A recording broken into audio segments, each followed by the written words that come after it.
കഴിഞ്ഞ ദിവസമാണ് ഈ ഇൻസ്റ്റിറ്റ്യൂട്ടിനകത്ത് പുതിയൊരു പ്രൊമോഷനായി ഡീൻ തസ്തികയ്ക്കകത്ത് ഷൈജ ആണ്ടവൻ എന്ന് പറയുന്ന ഇവിടുത്തെ പ്രൊഫസറെ നിയോഗിച്ചുകൊണ്ടും ഉത്തരവിറങ്ങിയത്. ഇനി വരാൻ പോകുന്ന അക്കാഡമിക് ഇയറിൽ ഏപ്രിൽ 7 മുതലാണ് 2 വർഷത്തേക്കാണ് ഇവർക്ക് ഇവിടെ നിയമനം കൊടുത്തിട്ടുള്ളത്. ഷൈജ ആണ്ടവൻ എന്നുള്ളത് നമ്മുടെ നാട്ടിലുള്ള ആളുകൾക്കൊക്കെ അത്യാവശ്യം അറിയാവുന്നതാണ്. ഈ കഴിഞ്ഞ മാസങ്ങളിലാണ് ഷൈജ ആണ്ടവനുമായി ബന്ധപ്പെട്ട ചില പ്രശ്നങ്ങൾ നമ്മുടെ നാട്ടിനകത്ത് ഉയർന്നു വന്നിട്ടുള്ളത്. ഷൈജ ആണ്ടവൻ ഒരു ഫേസ്ബുക്ക് പോസ്റ്റിൽ ഒരു കമൻറ്റ്, ആ കമൻ്റ് എന്ന് പറയുന്നത് സാധാരണ നമ്മുടെ ആളുകൾ ഇടുന്ന പോലുള്ളൊരു കമൻ്റല്ല. ഒരു പ്രൊഫസറാണ് ഷൈജ ആണ്ടവൻ എന്ന് പറയുന്നത്. പ്രൊഫസറാണോ എന്നൊക്കെ ഇനി കൃത്യമായ പരിശോധന നടക്കേണ്ടിയിരിക്കുന്നു എന്നാണ് ഞങ്ങൾക്ക് തോന്നുന്നത്. കാരണം ഒരു പ്രൊഫസറായ ആൾക്ക് അത്തരത്തിലൊരു കമൻ്റ് ഇടാൻ കഴിയില്ല. കാരണം ഇതൊക്കെ പഠിച്ചിട്ടാണല്ലോ ഇവരൊക്കെ പ്രൊഫസറായി വരുന്നത്. ഇന്ത്യയെ രക്ഷിച്ച ആളാണ് ഗോഡ്സെ എന്നാണ് ഷൈജ ആണ്ടവൻ അതിനകത്ത് കുറിച്ചിട്ടുള്ളത്. ഏത് വിദ്യാഭ്യാസ സ്ഥാപനത്തിൽ നിന്നാണ് ഇവർ ഡിഗ്രിയും അതുപോലെ ഉയർന്ന വിദ്യാഭ്യാസമെല്ലാം നേടിയതെന്ന് ഞങ്ങൾക്കറിയില്ല. എന്തായാലും ഇപ്പോൾ ഇവിടുത്തെ അവിടെ പ്രൊഫസറാണ്. നമ്മുടെ ഇന്ത്യക്കകത്ത് ഗോഡ്സെ ഒരു പ്രധാനപ്പെട്ട ആളായി ഇവർ അവതരിപ്പിക്കുകയാണ്. അതും എന്നാണ് ഈ പോസ്റ്റ് ഇടുന്നതിനുള്ളൊരു പ്രത്യേകത കൂടിയുണ്ട്. ഗാന്ധിയുടെ രക്തസാക്ഷിത്വ ദിനത്തിൻ്റെ അന്നാണ് ഈ ഷൈജ ആണ്ടവൻ എന്ന് പറയുന്ന ആൾ ഇതിനകത്തൊരു പോസ്റ്റ് ഇടുന്നത്. നമ്മുടെ രാജ്യമാകെ ഗാന്ധിയെ പ്രകീർത്തിക്കുകയും നമ്മുടെ രാഷ്ട്രപിതാവായ ഗാന്ധിജിയെ ആ രൂപത്തിൽ കൈകാര്യം ചെയ്യുകയും പറയുകയും എല്ലാം പ്രചരിപ്പിക്കുകയും പഠിപ്പിക്കുകയും ആ നിലയിലേക്ക് ആ ദിവസം ആ രൂപത്തിലാണ് നമ്മളെല്ലാം കൈകാര്യം ചെയ്യാറുള്ളത്. എന്നാൽ ആ ദിവസം തന്നെ ഈ NIT പോലൊരു ക്യാമ്പസിനകത്തെ ഒരു പ്രൊഫസർ അതിനകത്ത് പോസ്റ്റ് ഇടുകയാണ്. ഗാന്ധിയാണ് ഇന്ത്യയെ രക്ഷിച്ചതെന്നല്ല അവരുടെ അഭിപ്രായം, ഗോഡ്സെയാണ് ഏറ്റവും വലിയ മഹാൻ എന്ന് പ്രകീർത്തിച്ചുകൊണ്ട് അവർ അതിനകത്ത് പോസ്റ്റ് ചെയ്യുക. ഇതിനകത്തുനിന്ന് കൃത്യമായി വ്യക്തമാണ് അവർ കൃത്യമായി എയിം വെച്ചുകൊണ്ടാണ് പോകുന്നത്. അതിനുള്ള പ്രതിഫലമാണ് അവർക്ക് ഇന്നിപ്പോൾ കിട്ടിയിട്ടുള്ളത്. കാരണം സാധാരണഗതിയിൽ ഈ പറയുന്ന പ്ലാനിംഗ് ആൻഡ് ഡെവലപ്മെൻറ്റ് ഡീൻ എന്നൊക്കെ പറയുന്നത് ഇവിടുത്തെ ഏറ്റവും പ്രധാനപ്പെട്ട ഉയർന്ന തസ്തികയാണ്. ഞാനിപ്പോൾ ഒരു സിൻഡിക്കേറ്റ് മെമ്പറായി പ്രവർത്തിക്കുന്ന ആളാണ് കാലിക്കറ്റ് യൂണിവേഴ്സിറ്റിക്ക്.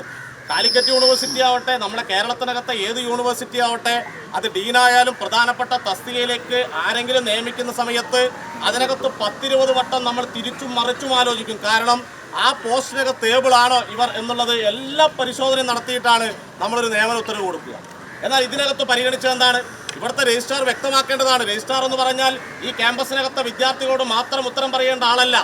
NIT എന്ന് പറഞ്ഞാൽ ഇന്ത്യക്കകത്തെ ഏറ്റവും പ്രധാനപ്പെട്ട വിദ്യാഭ്യാസ സ്ഥാപനങ്ങൾക്കകത്ത് പ്രവർത്തിക്കുന്ന ഒന്നാണ്.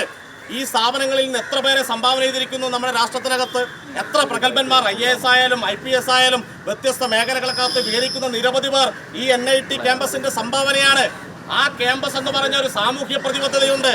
അവിടെയാണ് രജിസ്ട്രാർ ഉത്തരവിറക്കിയിരിക്കുന്നത് ഷൈജ ആണ്ടവനെ മറ്റുള്ള എല്ലാത്തിനെയും മാറ്റി നിർത്തിക്കൊണ്ട് ഈ പോസ്റ്റിലേക്ക് മറ്റുള്ളവരെയെല്ലാം മറികടന്നുകൊണ്ട് നിയമനം കൊടുക്കുകയാണ്.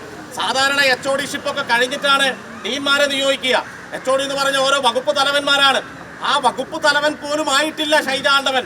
പിന്നെ ഷൈജ ആണ്ടവനുള്ള എന്തു പ്രത്യേകതയാണ് ഇവിടുത്തെ രജിസ്ട്രാർക്കും കേന്ദ്ര ഗവൺമെന്റിനും ഇതുമായി ബന്ധപ്പെട്ട സ്ഥാപന മേധാവികൾക്കും തോന്നിയിട്ടുള്ളത്?